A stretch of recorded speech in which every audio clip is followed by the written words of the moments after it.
Welcome on into the Wolverine TV. Clayton Sayfie here with Chris Balas. We're brought to you by Lewis Jewelers today, as well as our own football preview magazine, which is hitting the shelves this week, or hitting the printer, I should say, this week. Hitting shelves soon. Will be at your doorstep soon. If you ordered it, you can do that right now. Today, Friday, is the last day to pre-order at a discount. Members get it for $8.95. Free shipping. Non-members of the Wolverine.com, our premium subscription message board and site over there, get it for free shipping at the pre-order. And Chris, from everything I've heard about the work you did, sounds like you did a tremendous job. Same with John Borton, same with Austin Fox, same with the rest of the team, and then all the editors, Ryan Tice, Stu Coleman, everybody down that puts that together, and myself. But I mean, I know I did a good job. But there you go. So one you've worked on, or the first one? Second one, Yep. But definitely had some more this year with Austin leaving us, and seems like a tremendous issue. We've learned quite a bit. We got we'll pull up here this excerpt that you can't read, but you can see the beautiful layout there. We got exclusive interviews with Ron Bellamy, Mike Hart, Aiden Hutchinson, bunch of different key players that you will not find anywhere else, and you have to get this thing. I don't care what anybody says. I don't know what they're saying, but it seems like it's going to be a great issue here. Yeah, Mike Hart, who stood us up at the Wayne State camp while we waited for 2 Yep. hours. Thanks, Michigan, Mike. We made you. We put your video on the Wolverine.com in 2003, and we probably got about 600 signups out of that. Man, that was before YouTube was really big, and they would send us their VHS tapes, and we'd put them on there, and that thing went nuts. I'll never forget the response to that. But anyway, Mike, thank you. But we did get him, like you said, for an exclusive. Ron Bellamy was unbelievable. The thing with Ron Bellamy, man, he did this for us when he was the head coach at West Bloomfield. And we didn't have access to the coaches, but he knew every receiver on that team. And he took an hour out of his time as the head coach at West Bloomfield to go over the strengths and weaknesses of the Michigan receiving corps. And he did the same thing this year. Now he's the safeties coach at Michigan, obviously. This guy has it. I'm telling you, man, this guy's going to be a head coach down the road someday. But there's a reason that everybody was trying to hire him, because he has it. He's just really connects with the kids, outstanding recruiter. I would imagine he's going to be a great coach as well. So really like the staff changes that they made. And we talk about that. We did features on Ron Bellamy where we got just person after person to say great things about him. Mike Hart, obviously, is a huge addition to the staff too. But you know what? Looking at the features we did Dax Hill, we did Aiden Hutchinson. You got 2 first-rounders on defense there, man. Everybody's talking about the defense. If those guys play to their potential and they get enough out of the front seven, I think that defense can surprise some people. But that's one of the things that we can talk about when it comes to this football preview. Low expectations. I kind of like it that way. And nobody's really tooting the horns for these guys and saying these guys are going to be all that. And going under the radar, and let's see what you can do.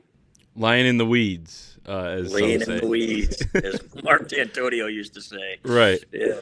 But when you look at this defense too, it's important to also note that I think moving away from the Don Brown defense, bringing in Mike Mcdaniel was a move, in my opinion, to play defense where you can react to what the offense is throwing at you. Don Brown likes to dictate, and I think that's good, but defense is inherently reactive to a certain degree. You still want to get pressure. I mean, that's certainly the goal. All those things are still the goal, but you can do it in a different way, and I think Mike Mcdaniel's going to help out the corners, for example, if they're struggling a little bit more. He's going to be able to do some different things. You're going to have to have a schematic advantage if you're not going to be the most dominant team, to quote Charlie Weiss there, the schematic advantage. But so I think that's interesting when it comes to defense. But, yeah, learned a ton. And, man, we kind of talked about it a little bit last week, the opponent previews that I put together, just looking at some of these other teams. Michigan's got a tough schedule, but I think people are looking a little bit too much at the Northwesterns of the world. I think they're lucky they didn't play Iowa in Minnesota this year. That's fascinating as well. So everyone can go to the Wolverine.com banner at the top. Just click that, or you'll see it in a little content block to pre-order the Michigan Football Preview magazine. Should be a good one there. Discount plus free shipping. We also got another graphic here. This is the 1971 look back, 50 years ago from the 1971 team, catching up JB, John Borton, catching up with some of those guys to kind of look back at that squad. So and just tons more. I mean, that you look at. We did a revisionist history on the 2016 class now that we're 5 years removed, kind of seeing how that set Michigan up here for 2021. Big Ten preview, opponent previews, position previews on everything. Anything else you got to add about the football preview? Yeah, that's about it. And columns, obviously, we talk about our columns, and I talk about Mike Mcdonald in my column. And you know what? John Harbaugh does not send Mike Mcdonald to Jim Harbaugh if he doesn't think he's a great coach. And he was in line to be the defensive coordinator down the road, probably with the Baltimore Ravens. Instead, he's at Michigan now. They love his energy. The kids absolutely love him. He is a player's coach to an extent. But he's a no-nonsense type of guy, but very relatable to these kids. According to James Ross, who's now at Hope College, and he was a Michigan graduate assistant and linebackers coach, coaching linebackers at Michigan. Now he's coaching linebackers at Hope College. But just really like everything I've heard about him, and I like the staff changes. I really do. To me, the big thing is going to be the offense, and we talk about that obviously in the football preview. I think there are pieces on the offensive line to be really good by the end of the year. Wide receivers, we'll see. Ronnie Bell's good. Is he a great number one? I think he can be a 1,000-yard receiver. If you look at his averages, I think the running backs room is going to be really good. So there are pieces. Tight ends, that's going to be a big one. We talk about Louis Hansen a little bit. I think you're going to see him play as a true freshman. Eric All needs to have a big year. It's great, all these things we hear about him in practice and in the spring game, but you got to do it and catch the ball when it's thrown to you in games. So these are keys. And but I was talking to our publisher today, Stu Coleman, and he said, man, reading through this, is there enough talent? And I said, you know what? There's 4-star talent on this team. There are some 5-star guys on this team, Chris Hinton being one of them on the defensive line. So it's a matter of putting it together and meshing, like, for example, a Northwestern did last year, where you've got enough talent and some really elite pieces, really good pieces. Northwestern, I think, had a first-round pick on the defensive line, if I'm not mistaken. And they had NFL draft pick corner. Exactly. Yep. Right. So put it together and play together and play like you're supposed to play at Michigan, and I think this could be a pretty solid team. Yeah, it's going to come down to that. I mean, the pieces are there. We saw the talent drop off a little bit last year. You had some opt-outs. You had some injuries. Plus, they had the attrition with some of those guys in that 2017 class that would have been, inching towards being upperclassmen, or I guess would have been juniors or, seniors. And you see a talent drop off, but it should not have been that bad. When you go back and watch mercifully the Indiana game and even Michigan State games and the Wisconsin game, of course, a game that we kind of referred to a lot because those Wisconsin games have turned into a debacle to a degree, quite a high degree. So, you have to play to the talent you have at the very least, and then play to your potential. At least some guys, at least half the guys out there playing to their potential. I think there's enough talent for Michigan to be successful, win 8 games in this season, and make positive steps forward. And again, what is a reset year that we've kind of talked about that as well over the last couple of weeks. So that will be interesting. And can they get back to top 15 at the end of the year, top 12 at the end of the year? I think it's a little bit of a stretch this year, but Chris, the playoff expansion would allow for Michigan to get in some of these years. They were close, right on the doorstep in 18 and 16, ranking, I think, both number 6 or number 7th in 2018, but number 6 and 16. They were 14, number 14 in 19 and 15. So they've been on the doorstep of, I guess, what would have been that 12-team playoff, and then the 14 playoff a couple times as well. We're seeing a proposal that looks like it's going to get passed here in a few weeks for the college football playoff. I've been for expansion since it started. I think 16 would be decent. I would watch. I would be entertained by it. 12 is a good number as well. The 4 teams would get a bye. Conference champions, the top 6 ranked conference champions would make it in. Top 4 would get first round byes. What are your thoughts on kind of this proposal that kind of really came out of nowhere this week? Yeah, that's the one that I like, and that's the one that's going to happen from everybody that we've spoken to, a 12-team playoff, and that's going to open some doors.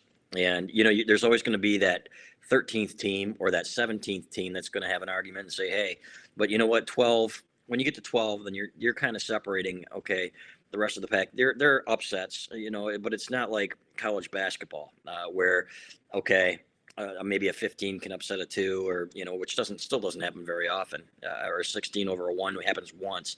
So the elite teams are still going to be the elite teams, and if you're right there on the edge, well, you're bummed out if you didn't make it. But you know what? There's nobody thinking that, hey, you were going to win the national championship. So, but I like the 12. I think that's the best option here, and it's overdue. It's stale. The playoff is stale right now. It's the same 3 teams plus 1 or 2. Whether it's Oklahoma or whether it's Notre Dame or whoever being that 4th team, that sacrificial lamb most of the time, right? But to me, it makes perfect sense, and I love it. But for Michigan, it's about getting back to the point where, okay, you're second in the Big Ten or you're third in the Big Ten, and you're there, because there's no excuse for A, not going to the Big Ten championship game, or B, not being in the top 10 every, second year or third year or something like that, or at least on the cusp of a playoff. And ever since Jim Harbaugh arrived, they've kind of gotten a little bit further from that after the second year. So that's the big thing for me when it comes to playoffs. I love the fact that it's going to be expanded, but I always think of it through that lens, that maize and blue lens, and how does it affect Michigan? Michigan's got to handle their business so that they're in position to be in position, as they like to say. I agree, and it's almost like if you're a team like Michigan, I know last year was a disaster, and they got to get some things right and all that. I'm not denying that, but if you're a team that like Michigan or like a Florida, I would put Georgia a little bit closer because they've kind of finished 5th, it seems like, a couple times, right on the cusp of that 14 playoff. But if you're a team like that, it's a little more encouraging because it's like, man, we're not so far away. We're the end of the season every year. If you lose to Ohio State, in Michigan's case, which is a unique one, that you play one of the best teams in college football every year at the end of the regular season. But, you kind of, it feels fizzled out. Remember 2019, it's like, they were getting better. Then you get, killed on your home field by Ohio State, and then you lose to Alabama in the bowl game. If they would have played an easier one, they probably would have won, but, Yeah. they kind of pushed for that game. It feels like a fizzle out. This feels like almost new life in a way for teams. I know it'll start in a couple of years, and I guess that would be really when Michigan has its best chance, if this rebuild does work, to get back there. Here's my last point, too, on this is the 4-team playoff. People say, oh, well, 12 teams will get in, but it'll be the same 4 that always make it. Well, I don't think that's necessarily going to be the case once we get a couple of years into this thing because, right now Clemson, Ohio State, and Alabama can really sell to their recruits that, we're getting in the playoff every year. I mean, that Alabama, I think the 2017 recruiting class with Devontae Smith and all them, I think they won a couple national titles, bookend years, freshman and senior years. They were in the playoff another time, then they played Michigan, of course, the other time. But it's like so much success they can sell. But when you're a Michigan, and let's say you get in 3 out of 5 years, or you're Florida, same thing, and even Georgia, who's only gotten in once, then you can sell that, hey, we're there, we're in these games with these guys, and I think you're going to see some more upsets, again, as it goes along, not right now, because there is that separation. I think the top 4 doesn't really like this right now, or the top 3 at least, because it's going to add a little more parity, I think, in the top 15. Yeah, a little bit. The haves are going to have more and continue to have. That's just the way it is in college football, and that's kind of how it's set up. Sadly, for various reasons, you and I we could spend another show discussing that.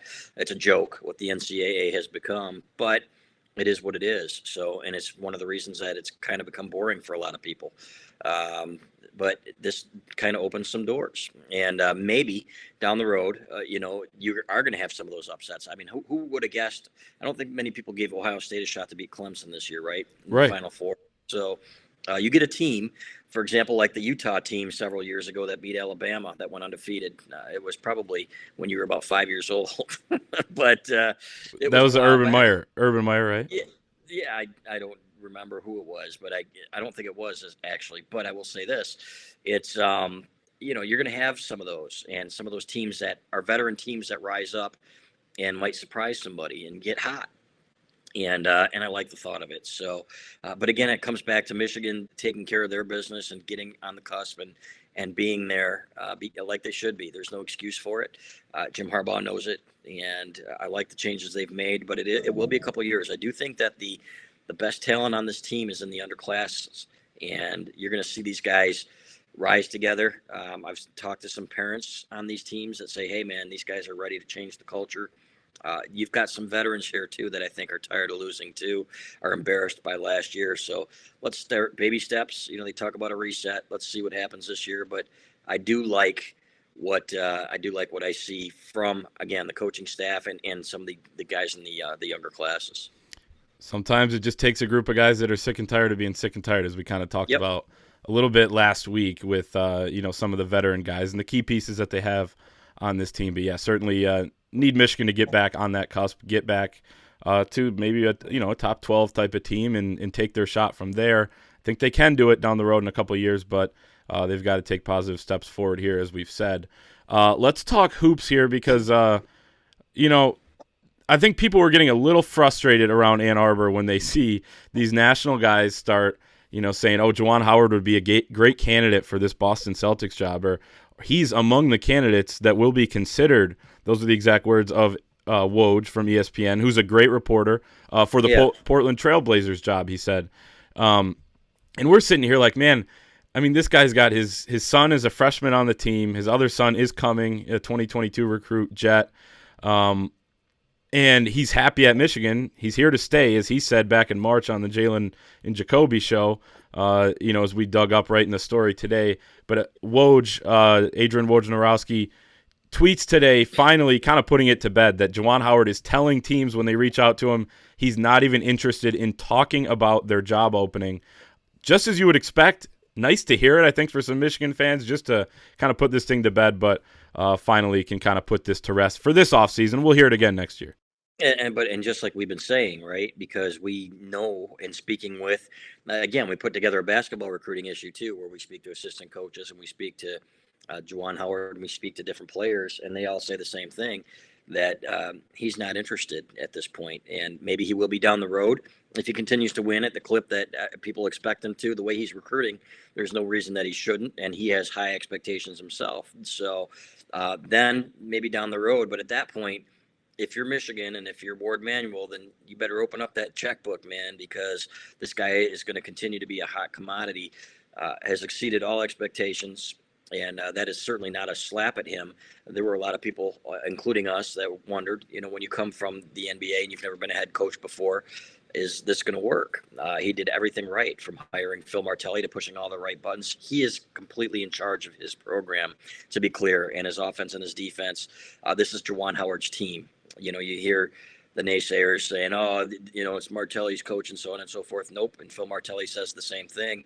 Juwan Howard has got it. And not just that, but he's such a down-to-earth guy. And I was talking to a basketball recruit's dad, Nate Bradley, Jayden Bradley's dad, just great people. And he said, yeah, you love how down-to-earth he is, but how many guys would go out and hire Phil Martelli and be that secure and that confident enough and not be intimidated to hire a guy like that to be his right-hand man? And what I really always come back to is when Juwan Howard said, "I can't fail. This is Michigan. I can't fail here." And he took all the right steps and made all the right moves. We continue to see him get more and more comfortable. And to the point now that Michigan, frankly, is one of the hottest programs in the country. That is not an overstatement. That is a fact. Every recruit, there was a 2023 kid that was talking to Phil Martelli, and he obviously can't talk about the kid, but he said, "I was on the phone with this kid's coach, and he said, I just can't wait to talk." The kid said, "I can't wait to talk to Juwan Howard. That will make my year." And we're talking about a top 10 kid in that class. So just amazing. So what has happened here in succeeding John Beilein, who did an outstanding job here. Juwan Howard has picked it up, and this thing just continues to go.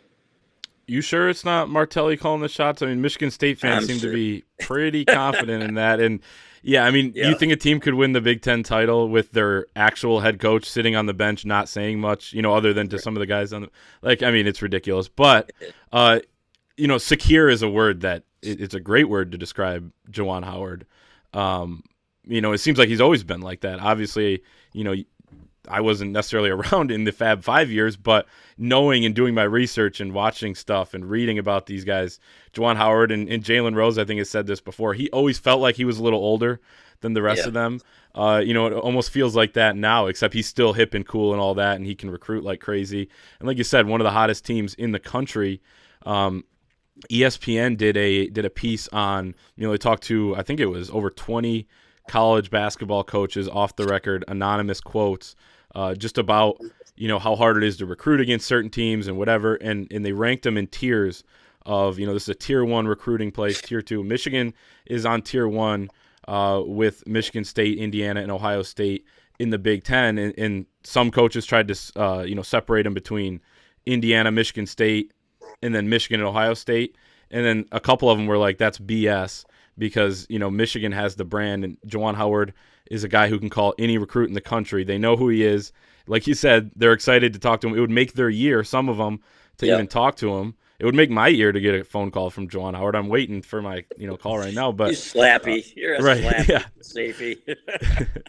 But no, so it's incredible, and he's in this thing for the long haul. As he said before, he's kind of letting his actions speak for his words. I like how he didn't release a statement this year. I thought it was good last year that he did it because he was 1 year in, and it was just kind of different. It was COVID, and there was just rumors everywhere. It's like you might as well throw a statement out there. But now we get this. He gets the articles written to even just put the even more of a stamp on it. And this thing's over. He's moving forward. He's meeting with recruits now every weekend. Speaking of that, you mentioned Jayden Bradley and his dad, Nate Bradley, that you talked to just the other day, 5-star point guard, top 15, I believe now, kid in this class. Or top 20. They were on campus. He's got the Blue Bloods coming after him as well. Seemed to really like it. What was the vibe you got from them? Yeah, Nate Bradley said that they moved up. He said that they'd strengthened their position. They aren't going to decide until the fall, though. So they're going to go to Arizona. They're going to go to Alabama. They're going to go to North Carolina, and Kentucky is still right in there. And they've said that they could still reclassify and go 2021. There are still some schools talking to them about that. And if he has a great July, that could still be an option for him. So Michigan is still recruiting other point guards as well. Seth Trimble out of Wisconsin. I think he's number 35 or 34 in the country now. Doug McDaniel, who is a top 50 kid, top 60 kid, who was a little smaller but an elite playmaker. So they're going to have options there. They need a point guard. One of the interesting things, and we'll talk about this in the Inside the Fort, is how they view Frankie Collins, who is going to be a freshman this year. They want the ball. There's no question about it. These point guards want to come in and they want to play. And so we'll talk about that a little bit in today's Inside the Fort at thewolverine.com about how they talked about them meshing together potentially. But this is a good kid, good friends of Jet Howard. They play together at Bradenton IMG Academy in Florida. I love the number 0 man, my man Zach Novak, who nobody's worn it since then, right? DeJulius. Yeah, that's right, David DeJulius. There it is. So good kid. Of course he left. So, yeah, good kid. But love that number. It means something. And that is the number that he would wear at Michigan, his dad said, if he did come here. So, but I still think it's a little bit of a stretch. I think that there are other schools. I think Kentucky's really strong right now, but hey, they put their best foot forward. They had a hell of a visit, and they've done everything right, man, on the recruiting trail. When they're hosting these kids, the staff, they get along so well. That's another thing that Nate Bradley said to me was these guys love each other. They're like buddies. And he said, you just don't see that everywhere. So, and Zeb Jackson was there helping host him. He said Zeb was down to earth, great kid. These are just great kids, man. I can't tell you what a pleasure it's been to cover Michigan basketball over the last 13, 14 years. It's been, to me, it's been more fun than covering Michigan football. And who would have guessed, right? I'm not saying there haven't been some highs there, but when you're talking about programs and culture, Michigan does it as well as anybody in the country right now, and that is really fun to cover. I've said that before to people that, football's king, and I do enjoy football a tad bit more. I've always been a little more even when it comes to the two than a lot of people, but I've said I've enjoyed actually covering Michigan basketball a little bit more, and that's a lot to do with, I came in right with Juwan Howard. We were in the same recruiting class, I guess you could say. But, coming off of the John Beilein era, heading into the Juwan Howard era, it's incredible. Just to see this thing go. And I think that's why Michigan is an elite program, is because they've proven now, and Juwan's got to keep it going, but they've proven now they can go from one coach to another. And I think that's what kind of makes you in that upper echelon in programs, is not just one coach. We'll see what Duke does when Coach K is gone. And I think they're on some pretty solid footing there. But, times are changing around college basketball. And like we said, Michigan is emerging as a hot program around the country. Final thing here. Donovan Clingan, 4-star big man out of Connecticut, who is, kind of really risen up Michigan's board here in the last month or so. They've really started to build that connection with him. He will be on campus this weekend for his official visit. You also talked to his dad. There he is there pictured. He's a lot taller than you can see in that picture. I think he's, 7 foot, 6'11". 7'1". 7'1". Okay, there you go. So Hunter Yeah. Dickinson height, and they're making some of those comparisons with him as well. I really like him. I like his dad. Another great family. He lost his mom in March of 2018 to breast cancer, I believe it was, Stacy, and talked to his dad for a while about that. And that hurts, man, to see that. And but he said, I couldn't be more proud of my two kids. He's got two children. And he said, Donovan wanted to stay close to home instead of going to prep school. And he said he wants to be up there with his mom. His mom was a great player at Bristol Central. So he's going to pass her rebounding record this year. She was an outstanding player at Maine. So I respect the hell out of that. He had AAU programs telling him you won't amount to anything, you won't get the offers. Well, guess what? He's got some pretty damn elite offers. So back off. But his dad, just a great guy. We talked for about a half an hour.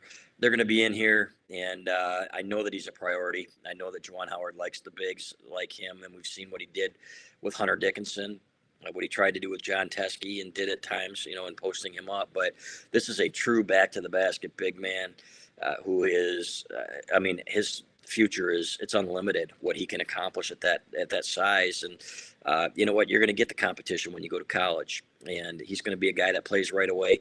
His dad said, we don't need to start right away. We don't need to even play a ton of minutes. He said, we wanted to get acclimated. And he said, I tell my son that we are going to you're going to earn whatever you get, no matter where you go. So Michigan's got a great shot here. I think Ohio State's in the mix. UConn is closer to home.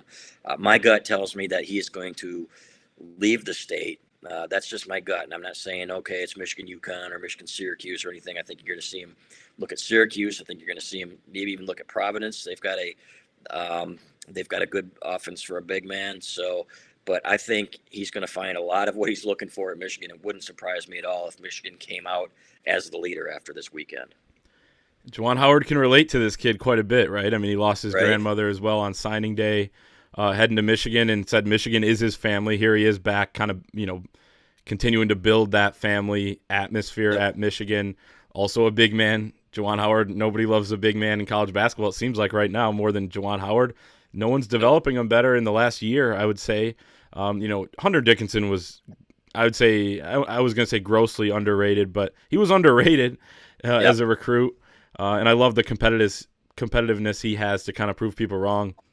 I think it would be similar here with Donovan Clingan. It's kind of almost hard to, I haven't talked to the kid, I haven't talked to his dad, but like just kind of reading this and hearing this and talking to you, it'd almost be hard for me to, envision Michigan not being the leader coming out of an official visit, especially when, you hear about all the things that they're doing on these visits in terms of, we talked about the family dinners at Juwan Howard's house, meeting with the staff and just seeing how they click, meeting with the players who are going to tell you exactly what it's like at Michigan, and it seems to be a pretty good deal. So where else would you want to go? It's like I've read from national guys everywhere. Where else would you go if you're a big man and you saw what he did with Hunter Dickinson and what he's trying to do with his big men and giving them the one-on-one coaching by himself? I mean, who would you rather learn from? So I think you're absolutely right. It's going to be a big weekend, I think, for Michigan basketball. I don't think you're going to see a commitment, but I do expect when I call them next week to hear that he had a hell of a visit.